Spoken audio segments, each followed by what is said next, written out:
Bismillahirrahmanirrahim. Assalamualaikum warahmatullahi wabarakatuh.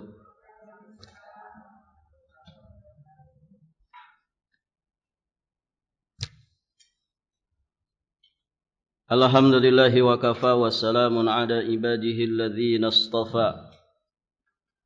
Asyhadu an la ilaha illallah wahdahu rabbi la syarika lah. Wa asyhadu anna Muhammadan abduhu wa rasuluh, amma ba'd. Allahumma inna nas'aluka ilman nafi'an wa na'udzu bika min ilmin la yanfa'. Allahumma inna nas'aluka ilman nafi'an wa rizqan thayyiban wa amalan mutaqabbala.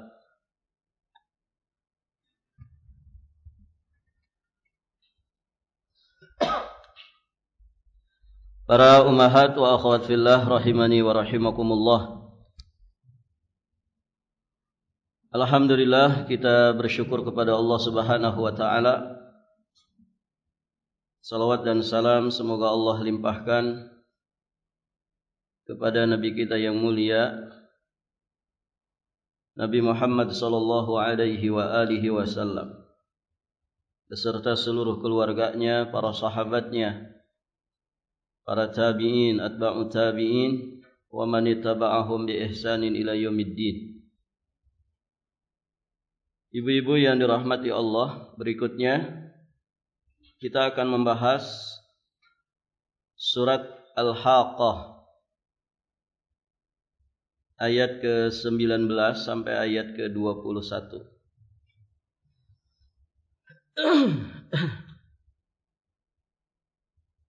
Allah Subhanahu wa taala berfirman,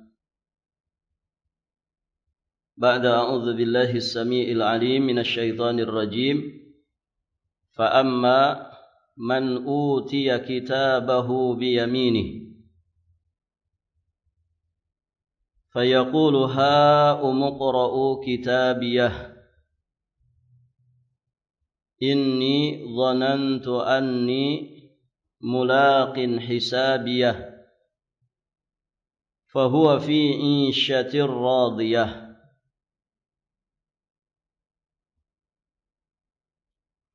Allah berfirman yang artinya, adapun orang-orang yang diberikan kepadanya kitabnya dari sebelah kanannya, maka dia berkata, ha umqra'u kitabiyah, ambillah, bacalah kitabku ini. Sesungguhnya aku yakin bahwa sesungguhnya aku akan menemui hisab terhadap diriku. Maka orang itu berada dalam kehidupan yang diridhai.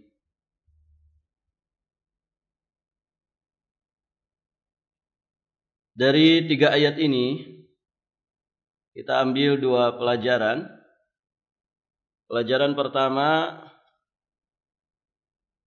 pada ayat-ayat ini dijelaskan oleh Allah Subhanahu wa taala tentang golongan pertama di hari kiamat nanti. Dan nanti juga ada pembahasan golongan yang kedua. Nah, golongan yang pertama terkait dengan pemberian catatan amal, yakni orang-orang yang menerima kitab catatan amal mereka itu dengan tangan kanan. Yang nanti golongan kedua kebalikan dari golongan pertama. Mereka menerima catatan amal mereka itu dari tangan atau dengan tangan kiri, dari sebelah kiri, atau dari arah belakang dengan tangan kiri yang terpelintir. Taib, ibu-ibu yang dirahmati Allah, penggunaan redaksi kanan dan kiri ini selaras dengan kebiasaan orang Arab dan juga kebiasaan orang kita. bahwa kanan itu sebagai istilah dari tanda kebahagiaan, tanda kebaikan.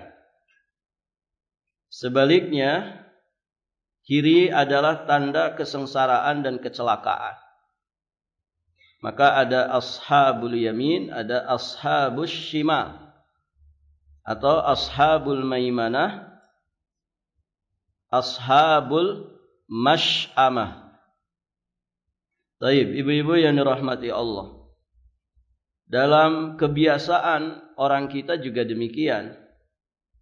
Kalau kanan itu untuk yang baik-baik, kalau kiri itu biasanya untuk yang buruk-buruk.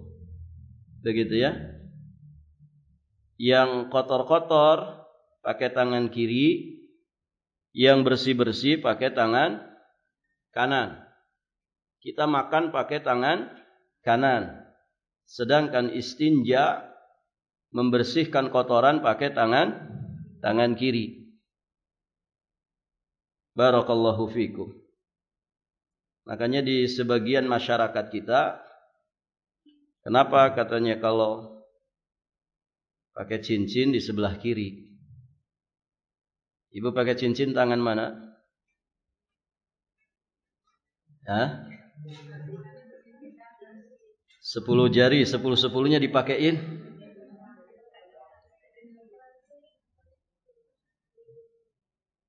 Sebagian orang kan begitu ya, pakai cincin katanya di tangan kiri. Pakai jam tangan di tangan kiri.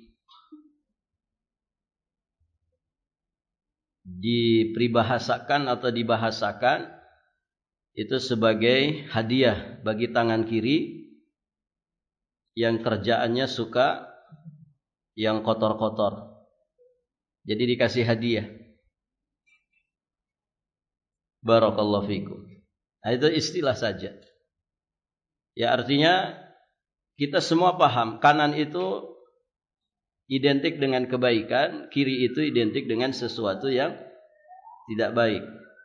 Kanan identik dengan bersih, kiri itu identik dengan yang kotor. Kanan identik dengan sesuatu yang membahagiakan, sedangkan kiri sesuatu yang mencelakakan. Baik. Catatan amal manusia di akhirat merupakan kumpulan kitab atau lembaran-lembaran yang ditulis oleh para malaikat yang bertugas tentang apa saja yang dilakukan manusia selama hidup di alam dunia. Wa ma yalfidhu min qaulin illa ladaihi raqibun atid. Tidak ada satupun ucapan yang keluar dari lisan seorang manusia illa ladaihi raqibun atid, melainkan ada di sisinya malaikat yang selalu hadir mengawasi dan mencatat. Jadi ada malaikat yang memang bertugas untuk mencatat amal kebaikan manusia dan mencatat pula amal keburukannya. Nah, catatan-catatan itu atau yang disebut dengan suhuf, lembaran-lembaran catatan itu nanti kemudian akan dibagikan di kehidupan akhirat. Istilah kata, jika kita ini mengalami proses belajar, barakallahu fikum, ada saatnya nanti kita itu dibagi rapot. Rapot itu apa, Ibu? Iya, rapot itu catatan dari hasil proses belajar kita. Di mana proses belajar itu selalu disertai dengan ujian. Zaman kita dulu ada 3 kali ujian dalam setahun. Ada cawu 1, cawu 2, cawu 3. Catur bulan 1, catur bulan 2, catur bulan 3. Kami dulu di pesantren 7 kali ujian. 1 tahun. Ujian pondok per semester. 1 kali ujian ada 2. Ada ujian lisan, ya safahi, ada ujian tulisan. Ujian lisan, ujian tulisan. Itu semester 1. Nanti semester 2 juga gitu. Ada ujian lisan, ada ujian tulisan. Ditambah ujian sekolahnya. 3 catur bulan. Jadi totalnya berapa? 7 kali ujian. 1 tahun 7 kali ujian. Ya, dipotong mungkin liburannya 1 bulan. Berarti 11 bulan 7 kali ujian. Berarti hampir setiap sebulan setengah ada ujian kalau dibagi rata. Jadi proses belajar itu disertai dengan proses ujian. Semua itu tercatat, semua itu terdata, semua siswa ada berkasnya yang kemudian dicatat, ditulis, dikaji, diteliti, ditelaah oleh masing-masing gurunya untuk kemudian disetorkan kepada wali kelasnya. Maka setelah itu didatalah pada lembaran-lembaran yang disebut dengan rapot. Di situ juga ada nilainya. Yang selanjutnya kemudian ada apanya? Ada status kita. Apakah kita lulus, bisa naik tingkat, ataukah tidak lulus. Kan begitu Ibu? Yang lulus, alhamdulillah naik tingkat. Yang tidak lulus, mohon maaf, Anda tetap tinggal kelas. Ya, kata orang kalau ada siswa atau santri yang tidak naik kelas bertahun-tahun, ya berarti dia setia menjadi juru kunci. Ya kan Ibu? Nah nanti di akhirat juga begitu, kita dibagi rapot. Nah ketika dibagikan itu ternyata ada tanda-tandanya. Kalau rapot kita baik, nilainya baik, dan berhak mendapatkan kelulusan, itu tandanya kita mendapatkan catatan amal kita itu, rapot kita itu dari tangan kanan. Arah depan atau sebelah kanan dengan tangan kanan. Itu pertanda baik. Begitu ya. Sedangkan yang mendapatkannya dari sebelah kiri pakai tangan kiri atau dari arah belakang ya dengan tangan kiri yang terpelintir, barakallahu fikum, maka itu pertanda buruk. Itu pertanda buruk. Baik, ibu-ibu yang dirahmati Allah. Maka pelajaran kedua, penerimaan catatan amal dengan tangan kanan menandakan bahwa orang tersebut beriman dan akan masuk surga. Masya Allah. Jadi kalau orang mendapatkannya dari sebelah kanan dengan tangan kanan atau dari arah depan dengan tangan kanan, maka itu pertanda bahwa dia itu mukmin. Dia muslim yang diakui sah iman dan Islamnya oleh Allah Subhanahu wa taala. Dan insya Allah itu pertanda baik sehingga dia bisa memiliki praduga kuat bahkan keyakinan untuk masuk ke dalam surga. Kalau sekarang catatan amalnya sudah dibagi, Bu? Belum dibagikan. Ya. Kalau ketika nanti dibagikan, orang bisa punya prediksi kuat, praduga kuat. Kemana nih saya akan menuju? Kan begitu. Nah, orang yang mendapatkan catatan dari sebelah kanan dengan tangan kanan atau dari arah depan dengan tangan kanannya ini, mereka juga disebut ashabul yamin atau juga disebut dengan ashabul maimanah. Ashabul yamin berarti golongan kanan, ashabul maimanah juga sama. Ibu bisa lihat di ayat-ayat yang lainnya, saya sebutkan di situ. Ada surat Al-Waqiah ayat 27, ada surat Al-Hadid ayat 12, ada surat Al-Balad ayat 18. Mereka disebut dengan ashabul yamin atau ashabul maimanah. Bagaimana nih keadaan mereka ashabul yamin ini atau orang-orang yang mendapatkan catatan amal dengan tangan kanannya? Taib. Jadi Ibu, ini tidak bisa direkayasa. Pembagian catatan amal itu dari kanan atau kiri ini tidak bisa dirubah-rubah lagi. Artinya gini, kalau tiba-tiba catatan amal itu datang dari sebelah kiri, dia balikan badan sedikit supaya jadi di sebelah kanan. Bisa begitu, Bu? Tidak bisa. Atau kalau dia mendapati dari arah belakang, kemudian dia segera balik badan supaya dari arah depan, kemudian pakai tangan kanan. Tidak bisa. Ya. Ini bukan sesuatu yang direkayasa, kemudian bisa diikhtiarkan. Karena di akhirat itu bukan tempat untuk berikhtiar. Di akhirat itu bukan tempat untuk kita beramal. Bukan tempat untuk kita memperbaiki amal. Semuanya akan berjalan sekadar dengan amal kita di dunia. Tidak bisa mengelak. Begitu ya. Jadi kalau disuruh murur, disuruh misalkan jalan, bergerak, berjalan di atas sirat yang di bawahnya neraka. Kemudian ada orang enggak mau, saya enggak mau. Bisa, Bu? Tidak bisa. Di sana tidak ada penolakan. Semuanya akan sejalan sesuai dengan amal perbuatan manusia saat di dunia. Apa bahasa lainnya? Ya sudah autopilot. Ya sudah bergerak sendiri saja. Sesuai dengan apa? Sesuai dengan amal perbuatannya ketika di dunia.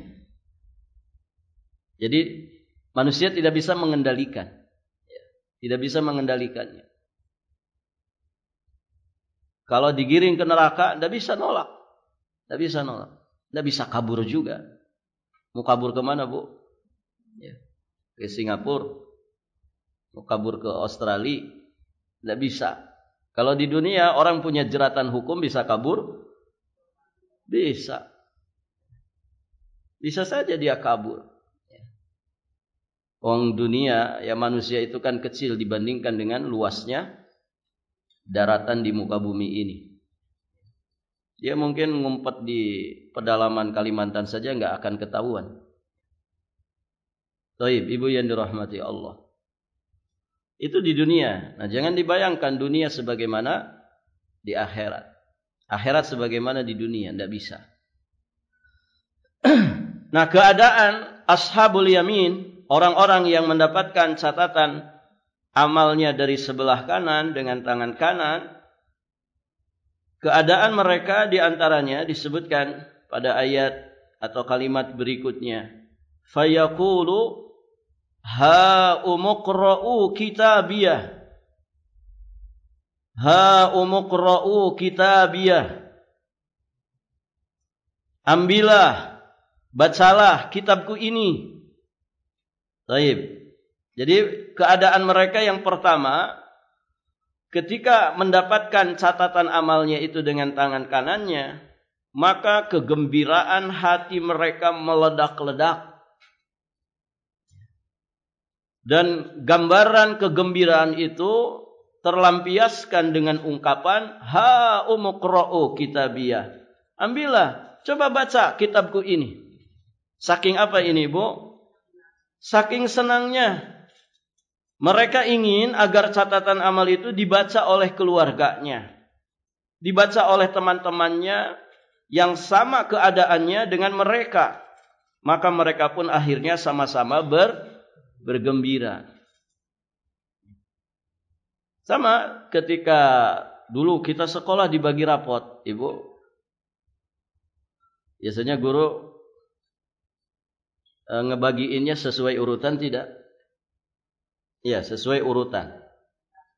Urutan pertama biasanya yang rankingnya paling bucit. Paling terakhir. Dia ranking 1 tapi dari belakang. Ya. Coba perhatikan. Orang-orang yang rapotnya sudah tahu jelek, begitu ya. Nilai ulangannya merah semua. Merah itu kan 3 ke bawah ya. 5 ya. 5 ke bawah. 5 ke bawah itu nilainya biasanya pakai pulpen tinta merah. Begitu ya. Menunjukkan bahwa gurunya itu wajahnya memerah. Marah sebetulnya.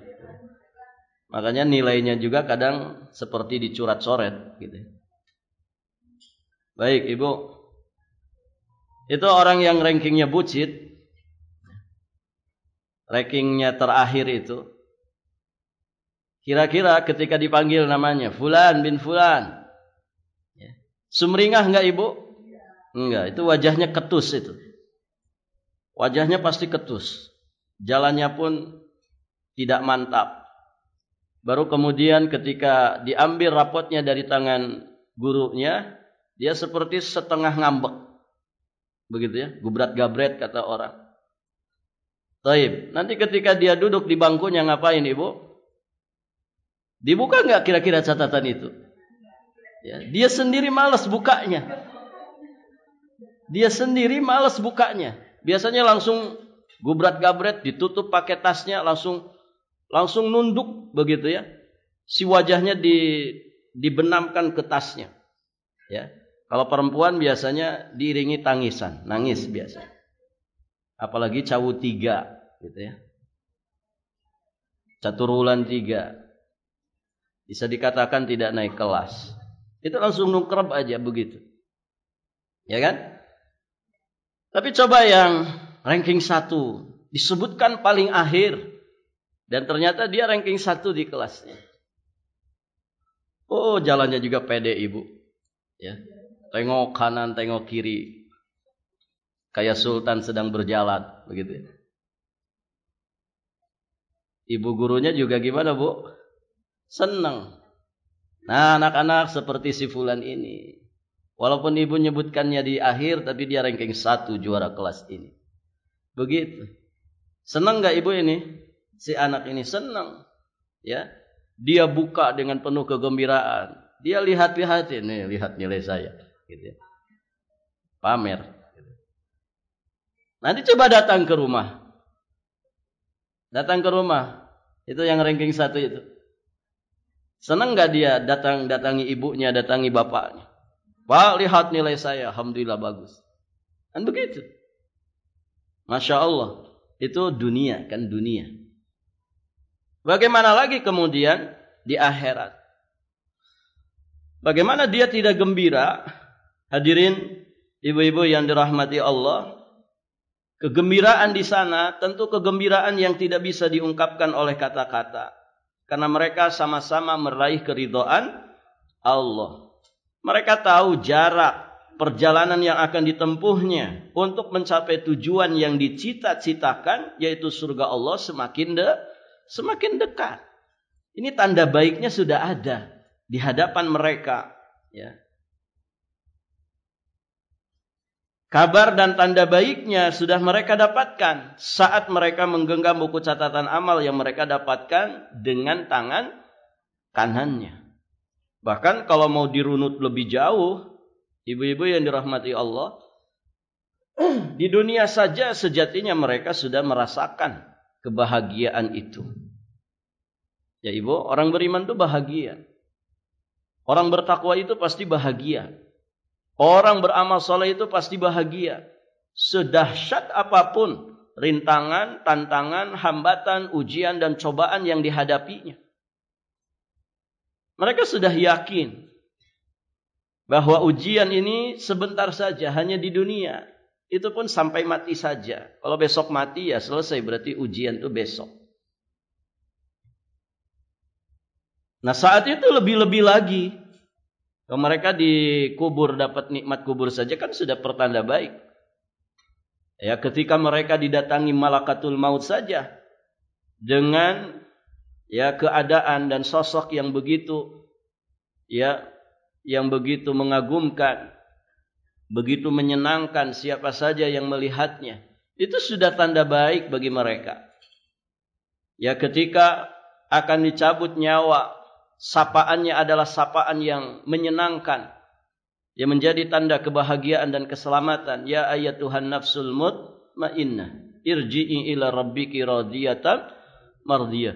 Jadi tanda-tanda keselamatan, tanda-tanda kebahagiaan itu, ya, tanda-tanda bahwa dia berpeluang besar untuk masuk surga itu sudah mereka dapatkan dari semenjak mereka hidup di alam dunia. Dari semenjak mereka kemudian didatangi malakatul maut. Dari semenjak mereka saat mampu menjawab pertanyaan malaikat mungkar nakir. Saat mereka kemudian mendapatkan nikmat kubur. Ini sejatinya sudah tanda-tanda kebaikan bagi mereka. Ya, sehingga ketika mereka dibangkitkan pun tanda kebaikan itu ada. Mereka digolongkan dengan orang-orang yang baik. Mendapatkan naungan ketika matahari didekatkan. Mereka bisa mereguk telaganya Rasulullah saat kebanyakan manusia kehausan. Begitu kan? Kemudian tadi, ya, mereka mendapatkan catatan amalnya dari sebelah kanan. Ini semua rentetan tanda-tanda kebaikan yang akan dia dapatkan.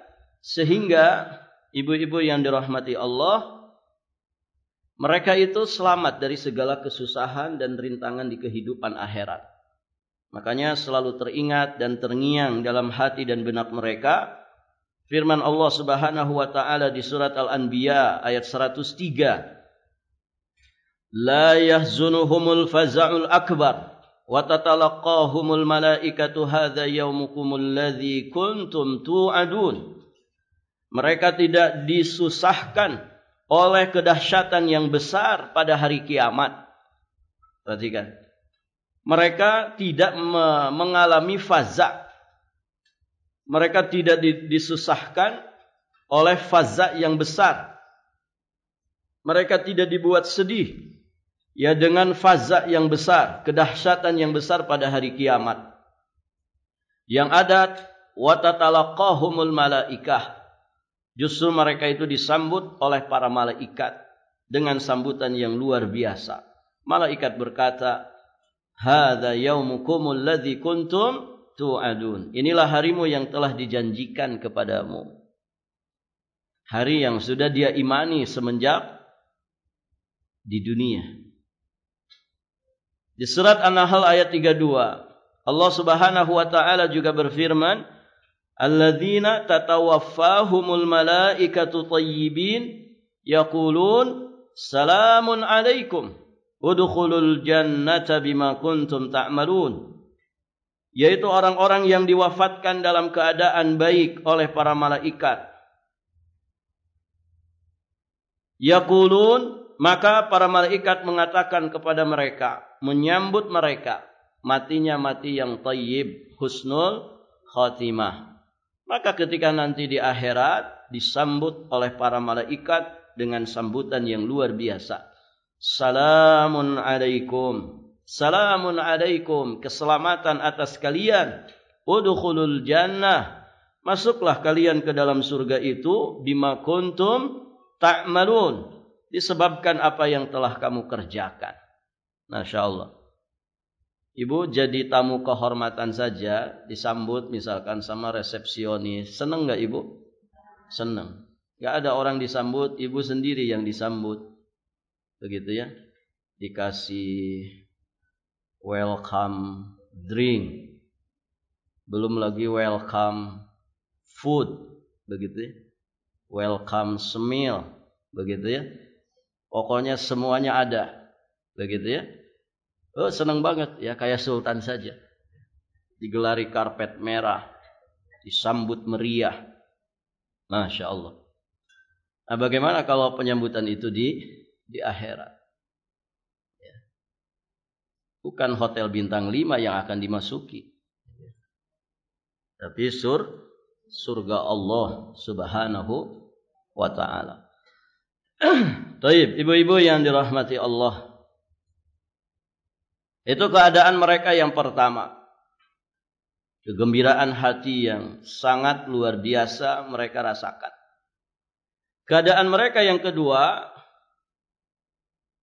mereka ini orang-orang yang sangat yakin dengan adanya yaumul hisab semenjak mereka ada di dunia. Sehingga ketika ada hisab di akhirat, mereka tidak terperanjat. Mereka tidak terperangah, mereka tidak ketakutan dan tidak mengalami kesedihan. Kenapa? Oh, sudah diyakini, diimani semenjak di dunia. Sehingga iman mereka kepada yaumul hisab ini, yang merupakan rincian bagian daripada iman kepada yaumul akhir, mendorong mereka untuk semangat, memiliki persiapan dan kesiapan yang besar untuk menghadapi dan mengantisipasi hisab nanti di kehidupan akhirat.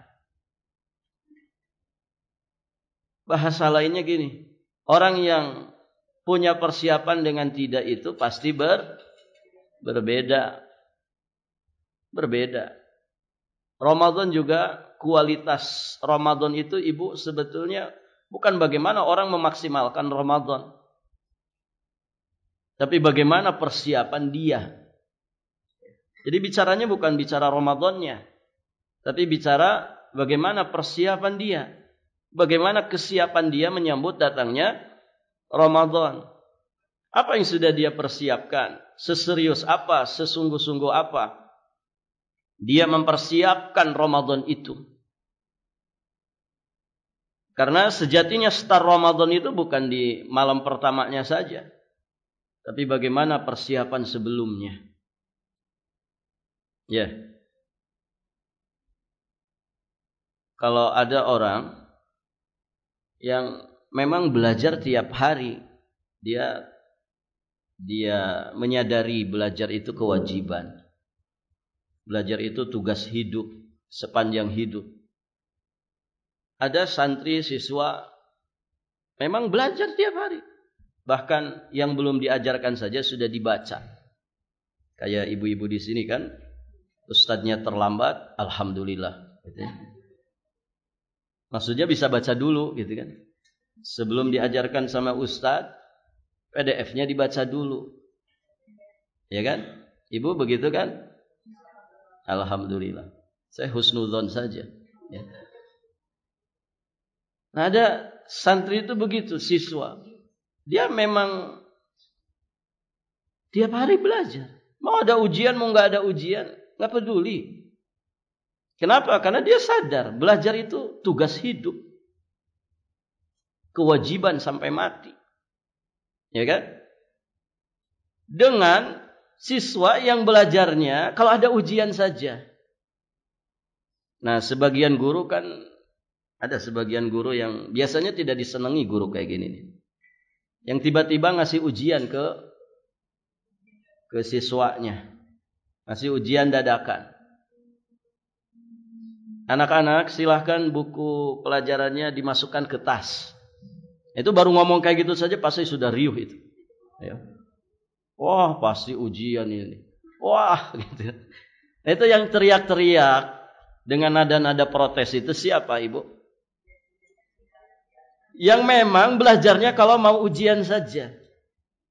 Sehingga dia tidak siap ketika mau ada ujian. Tapi yang malah kegirangan, asik, hore. Gitu.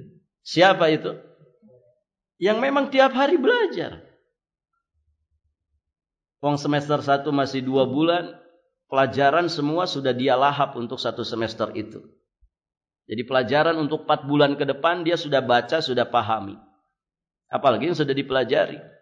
Oh, itu paling siap, enjoy aja dia. Bahasa orang sekarang santai kawan. Begitu. Ya Ibu, nah, sama Ramadan juga begitu. Orang kalau nggak punya persiapan kayak apa, Bu? Tarawih setengah jam aja diprotes.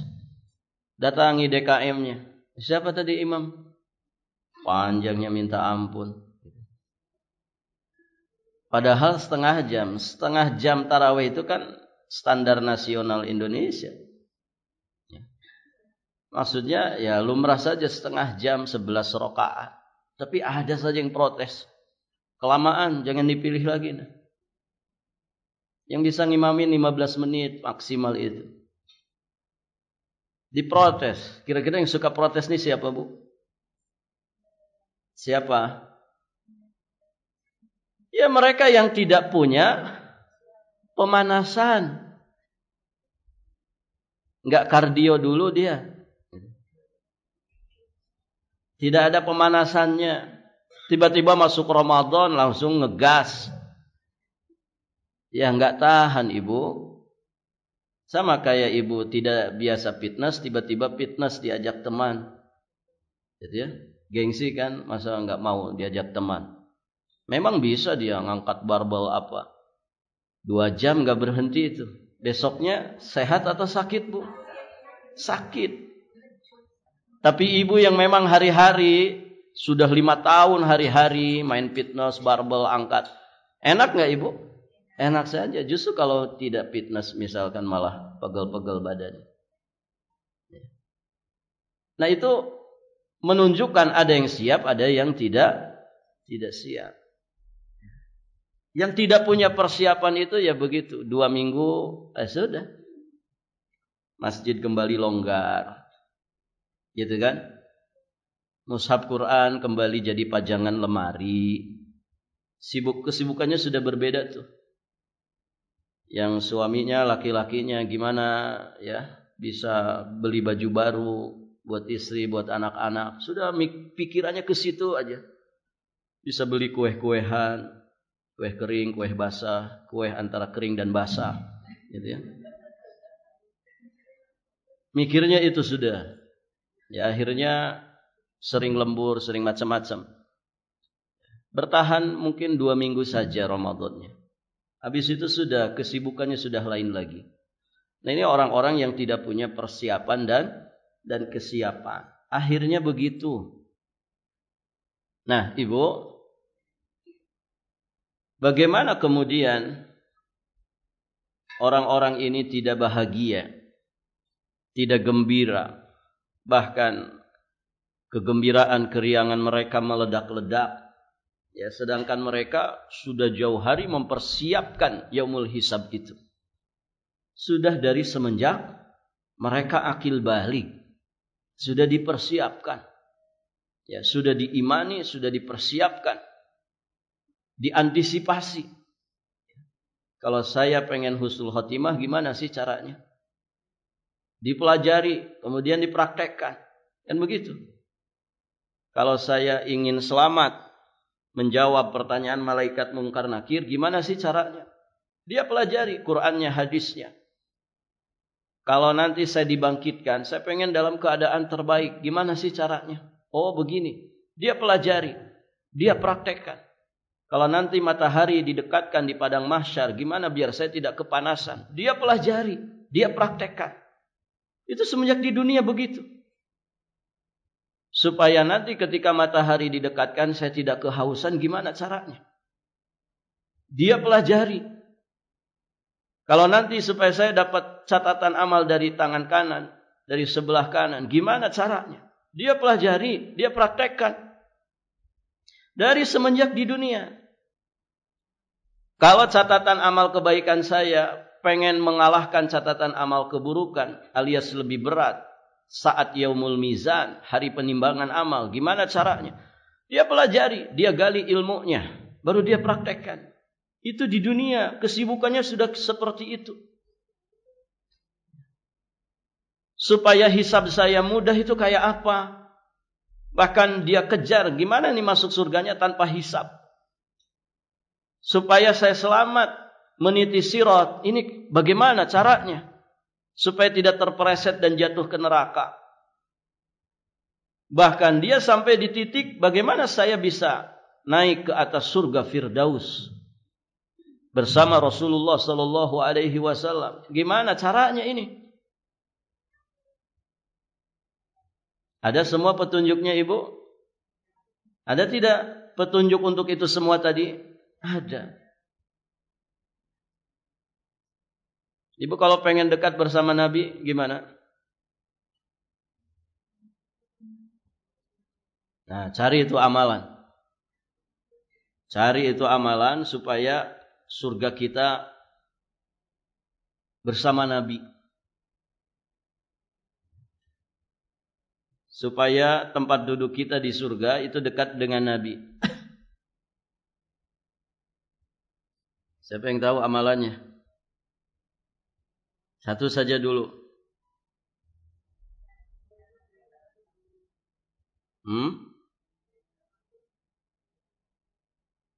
Mengkafil anak yatim Ustaz.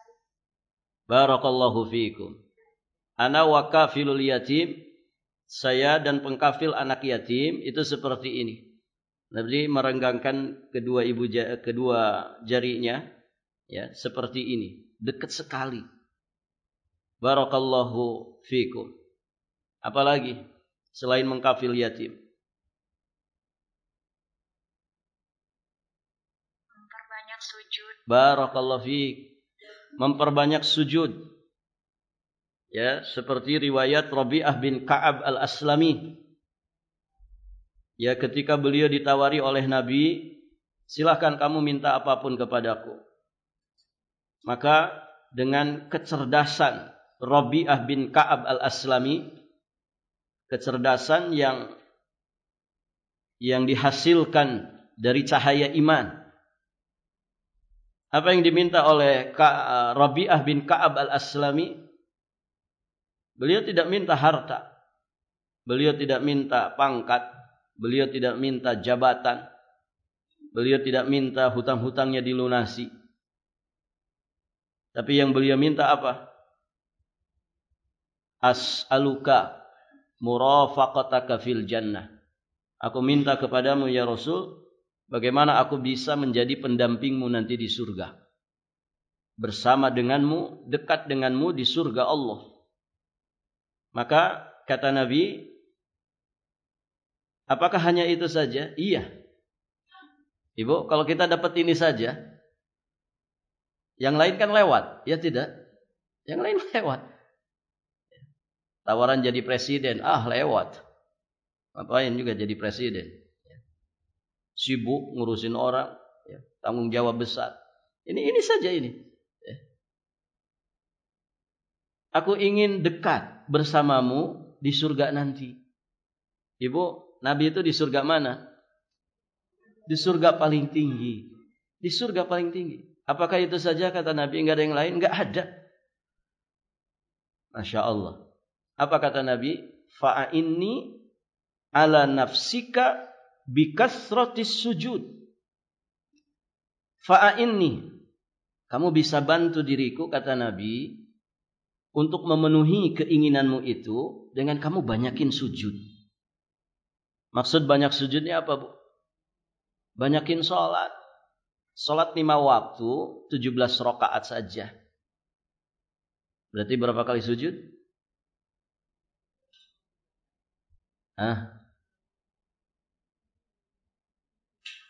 Ibu, sehari sholat wajib berapa kali sujud?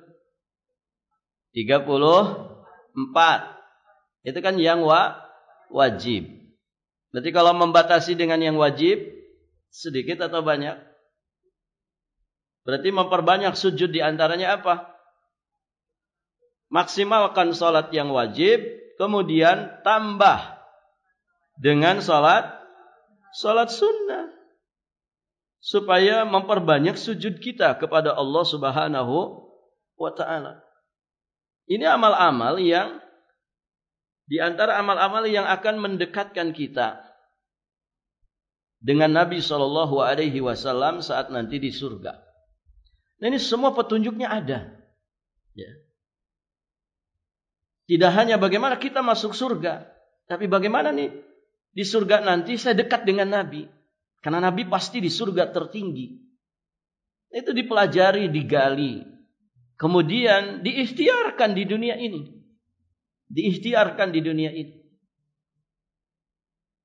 Nah, itu ibu-ibu yang dirahmati Allah. Maka Ashabul Yamin ini mereka sudah mengantisipasi itu semua. Ya, ibarat kata tadi orang yang ujian di sekolah, dia sudah punya persiapan. Mau pertanyaannya 50, mau pertanyaannya 100. Dia tiap hari sudah menggalinya, sudah mempelajarinya, menghafalnya, bahkan mempraktekkannya. Maka dia tenang dengan semua ujian tersebut. dan dia menjalaninya dengan penuh kegembiraan. Nah, pun demikian, orang-orang beriman yang sudah mempersiapkan segala sesuatunya di dunia sehingga perjalanan di kehidupan akhiratnya begitu mulus. Kenapa? Karena semua sudah diantisipasi, sudah dipersiapkan. Gitu ya. Seperti urutan tadi yang kita sampaikan. Nah, itu ibu-ibu yang dirahmati Allah. Maka di ayat yang lain Allah tegaskan nih ashabul yamin ini mereka mendapatkan hisab yang mudah. Kenapa? Karena mereka sudah mengantisipasinya ketika di dunia. Di ayat yang lain surat Al-Insyiqaq ayat ke-7 sampai ayat ke-9 Allah Subhanahu wa taala berfirman, "Fa amma man utiya kitabahu biyaminih fasawfa yuhasabu hisaban yasira." Adapun orang yang diberikan kitabnya dari sebelah kanannya, maka dia akan diperiksa dengan pemeriksaan yang mudah. Dia akan dihisab dengan hisab yang mudah. Dan dia akan kembali kepada kaumnya yang sama-sama beriman dengan gembira. Ada istilah kata ibu apa? Tasyakuran acara kelulusan, kan begitu. Orang kalau lulus senang enggak ibu? Senang. Orang kalau lulus itu senang. Masya Allah. Jerih payahnya selama ini dia menempuh proses-proses pendidikan, menempuh yang namanya segala macam ujian. Ya, dalam proses belajar itu sudah mereka lalui bersama sehingga mereka mendapatkan yang namanya rapot yang terbaik, mendapatkan yang namanya ijazah, ya, STTB, surat tanda tamat belajar. Itu jadul ya. Sekarang kayaknya bukan STTB namanya. Kemudian dia mendapatkan ya segala macam mungkin piagam, penghargaan, begitu ya. Menjadi siswa terbaik, menjadi mahasiswa teladan atau apapun itu. Dia mendapatkan itu semua. Maka di hari kelulusannya dia begitu bahagia. Begitu ya. Dia senang, kemudian keluarganya juga ikut melihat ya hasil jerih payahnya. Kemudian ibu-ibu yang dirahmati Allah, mereka pasti bersyukur kepada Allah Subhanahu wa taala. Nah, begitu. Mereka kembali ke keluarganya, kepada sesama mereka dengan keadaan gembira. Barakallahu fikum. Nah, semua itu kembali kepada bagaimana persiapan kita saat di alam dunia. Makanya orang yang paling ketat muhasabahnya ketika di dunia, dia berpeluang besar untuk bisa dihisab dengan hisab mudah. Tapi sebaliknya, semakin orang lalai dari memuhasabah dirinya, maka semakin berat nanti hisab yang akan dihadapi. Begitu. Jadi ibu sama suami coba ngobrol dari hati ke hati. Sudah belum mempersiapkan hisab? Begitu ya. Mempersiapkan hisab. Anak-anak kita seperti apa? Itu semua hisab itu. Semua nikmat yang ada pada diri kita akan menjadi hisab. Akan menjadi hisab. Rumah yang kita tempati, ini jadi apa? Jadi tempat apa? Sudah disyukuri atau belum? Kendaraan yang kita pakai, barakallahu fikum, bahkan pakaian yang kita pakai selama ini semua jadi hisab. Ya ibu, ada orang punya pakaian nganggurnya saja 3 lemari. Buat apa itu bu? Itu hisab semua. Orang itu kan sekaya apapun, pakaiannya ya satu saja. Kalaupun double ya pakaian dalam. Kenapa harus koleksi sampai 3 lemari? Gitu ya. Dan dipakai lagi. Bahkan baju-baju tahun 70 dulu masih tersimpan rapi. Buat apa ibu? Ya. Jadi hisab enggak itu? Hisab. Memang sudah ibu pakai. Ya. Dan sekarang kan sudah enggak dipakai. Bajuku dulu tak begini, begitu ya. Nanti kalau sudah tidak muat, gitu ya, gara-gara mengalami pelebaran, gitu ya, ya sudah, Dimanfaatkan tuh. Gimana biar jadi manfaat? Jangan numpuk 3 lemari. Buat apa? Mau dipeyem itu baju, gitu ya. Bagikan, ya. Bagikan ke yang membutuhkan supaya jadi pahala tuh. Kalau numpuk, nanti belum tentu ahli waris ibu juga mau. Gitu kan? Baju anak zaman sekarang kan beda dengan baju zaman dulu, beda. Sendal, sepatu sampai numpuk 3 lemari. Buat apa? Sudah enggak pada muat, tapi karena ibu apik misalkan masih bara ragus. Sok atau diinfakin, ya. Supaya jadi manfaat. Ya. Kalau orang kan jual barang bekas, nah kita jangan dijual.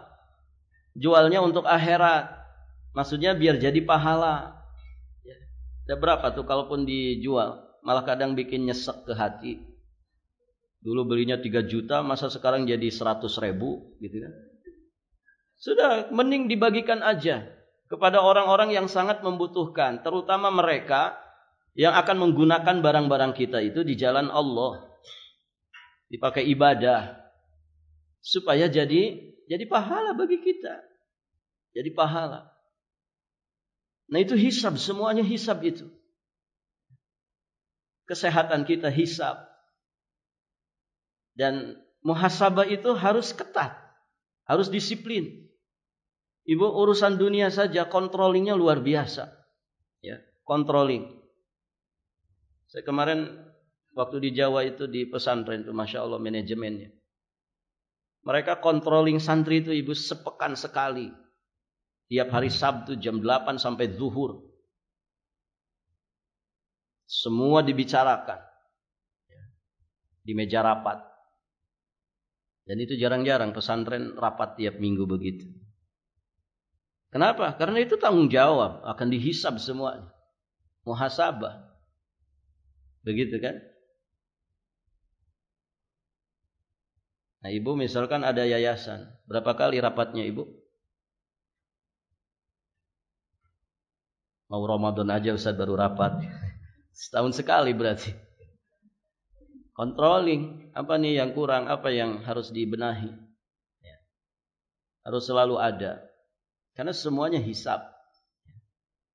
Perusahaan, orang-orang bergerak di bidang dunia juga demikian. Ya. Masya Allah. Nah lebih-lebih lagi untuk hisab di akhirat. Makanya ada nasihat dari Umar ibn al-Khattab radhiyallahu ta'ala anhu. Hasibu anfusakum qabla an tuhasabu. Hisablah diri kalian. Introspeksilah diri-diri kalian sebelum kalian itu dihisab. Hitung diri kalian sebelum nanti kalian dihitung oleh Allah. Artinya sing taliti. Harus teliti dan jeli. Perhitungan itu begitu. Ya. Harus jeli dan teliti. Kenapa? Karena nanti yang akan menghisab kita siapa? Zat yang al-khabir. Zat yang maha teliti. Al-khabir. Kalau kita nggak teliti di dunia, maka nggak bisa lulus kita nanti di akhirat. Karena yang menghisab kita adalah zat yang maha teliti. Kalau kita nggak super teliti di sini, di dunia ini, rasa-rasanya sulit untuk kita bisa selamat, bisa lulus dari hisab. Maka kata Umar ibn al-Khattab, hasibu anfusakum qabla an tuhasabu. Hisablah diri kalian sebelum kalian dihisab oleh Allah Subhanahu wa ta'ala. Umar itu bukan sekedar ngomong. Ya beliau praktekkan itu. Sahabat Umar itu ibu walaupun dikenal dengan ketegasannya, beliau ini aslinya hatinya sangat lembut, sangat peka. Ya bahkan beliau sering menangis. Beliau tidak mau di Baghdad sana, di Irak sana, ketika beliau menjabat jadi Amirul Mukminin, ada keledai yang terpeleset gara-gara jalannya tidak bagus. Ya. Jadi keledai saja dipikirin, apalagi manusia. Ya. Artinya kalau beliau jadi pemimpin, jalanan harus mulus, Nggak boleh ada masyarakat yang kesusahan ketika berjalan. Apalagi sampai celaka. Begitu. Kenapa? Karena itu semua hisab. Semua itu akan jadi hisab.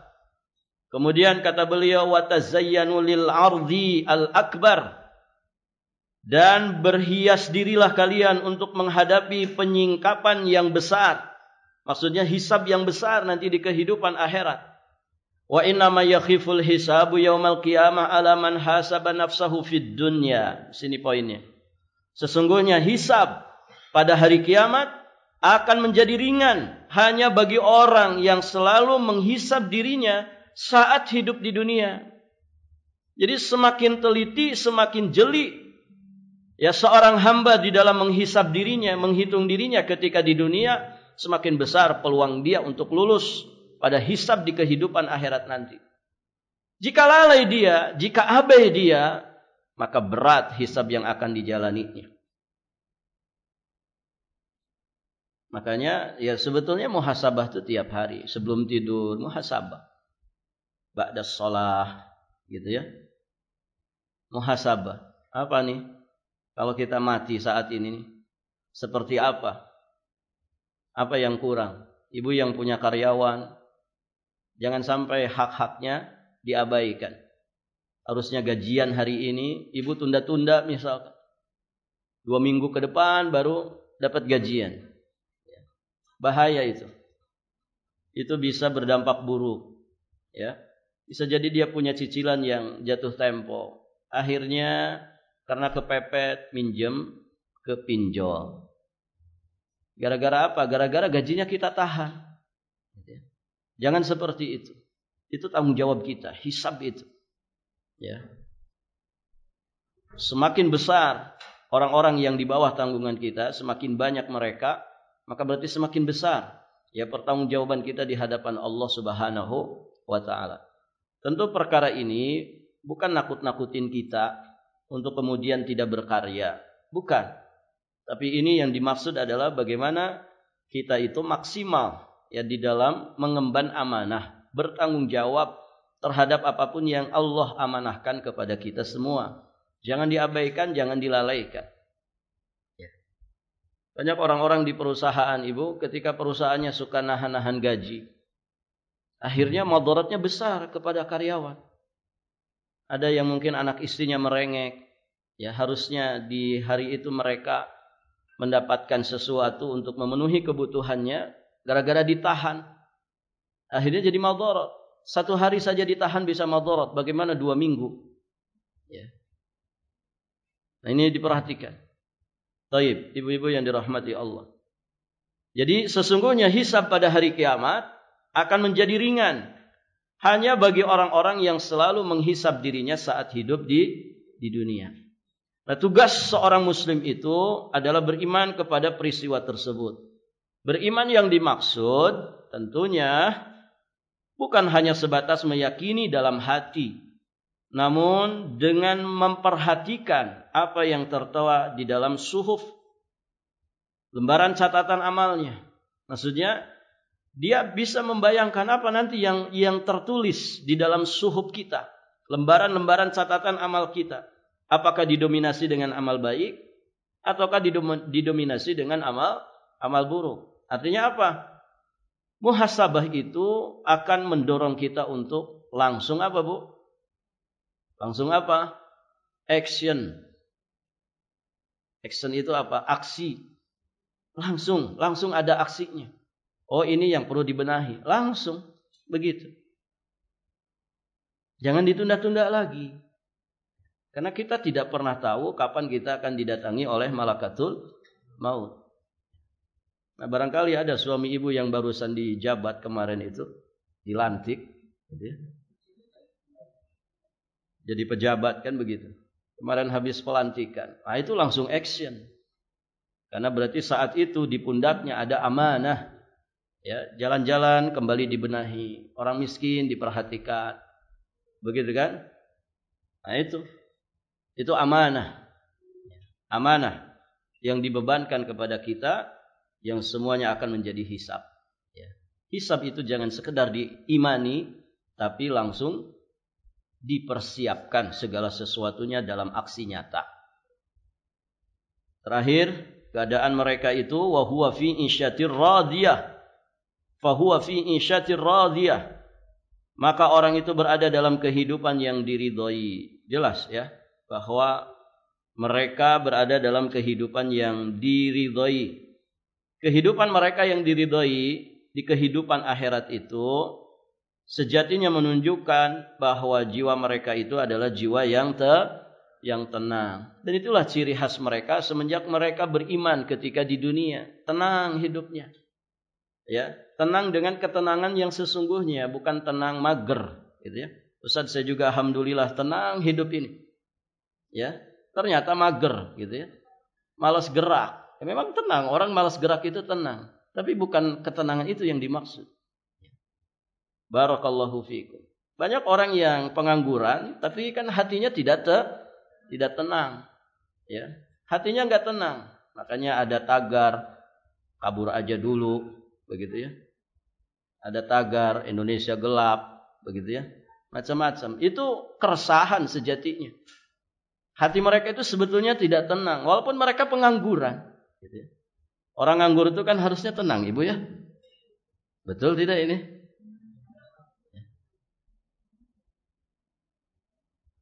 Barakallahu fiikum. Jadi jiwa yang tenang itu ya jiwa yang sibuk dengan iman dan amal soleh. Fa idza faragta fansab. Apabila engkau selesai dari satu amalan, dari satu pekerjaan, fansab, maka kerjakanlah hal yang lain. Itu jiwa yang tenang. Kesibukannya dalam iman dan amal soleh. Ya Ibu, itu jadi ciri khas mereka. Saat nanti dipanggil oleh malakatul maut juga, sapaannya begitu. Ya ayatuhan nafsul mutmainnah, irji'i ila rabbiki radiyatan mardiyah, fadkhuli fi ibadi wadkhuli jannati. Ketenangan yang sesungguhnya mereka dapatkan saat mereka pertama kali menginjakkan kakinya ke surga. Oh, itu ketenangan yang luar biasa. Semoga Allah masukkan kita ke surganya, menyelamatkan kita dari siksa nerakanya. Amin Allahumma ya rabbal alamin. Semoga Allah mengijabah doa kita di hari Jumat ini. Baik, Ibu, sampai di sini. Semoga bermanfaat. Mohon izin sampai di sini saja pelajaran kita. Insyaallah taala nanti kita lanjutkan di kesempatan berikutnya. Minggu depan masih? Sudah Ramadan belum? Belum. Berarti masih satu kali lagi. Iya, nanti kabari saja ya. Kalau ada perubahan nanti kabari saja. Baik. Kita cukupkan, kita tutup dengan doa kafaratul majlis. Subhanakallahumma bihamdik asyhadu an la ilaha illa anta astaghfiruka wa atubu ilaik. Assalamualaikum warahmatullahi wabarakatuh.